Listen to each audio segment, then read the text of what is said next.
Hello again.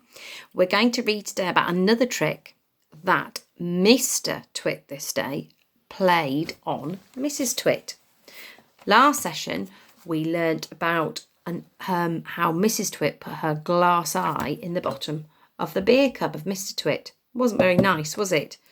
And today we're going to learn about what he did back. And that is on page 12 and it's called The Frog. Are you ready?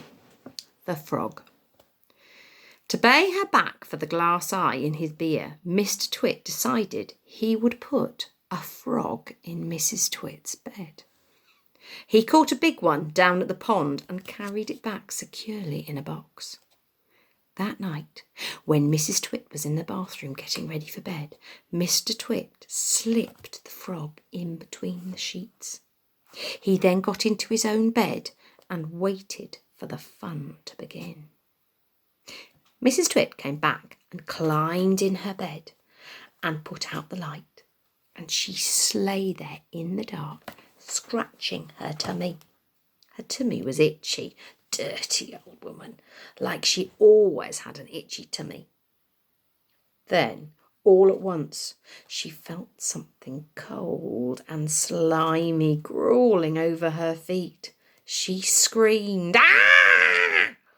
What's the matter with you?" Mr. Twit said. "Help!" screamed Mrs. Twit, bouncing about. "There's something in my bed."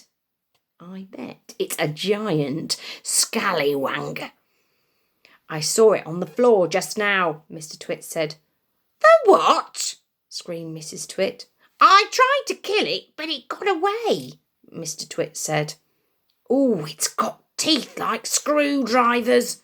"Help!" screamed Mrs. Twit. "Save me, it's all over my feet." "It'll bite your toes," said Mr. Twit.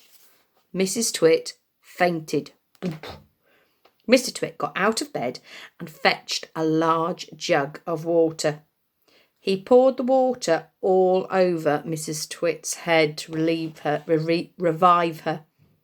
The frog crawled up from under the streets, got near the water. It started jumping about the pillow. Frogs love water. This one was having a really good time. When Mrs. Twit came to, the frog had jumped onto her face.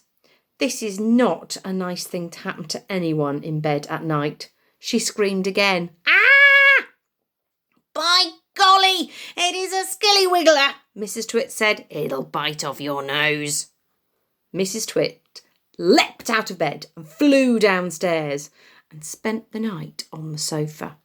The frog went to sleep on her pillow. Do you want to see a picture of the frog? There he is, look, asleep on her pillow. And that's the end of the chapter called The Frog.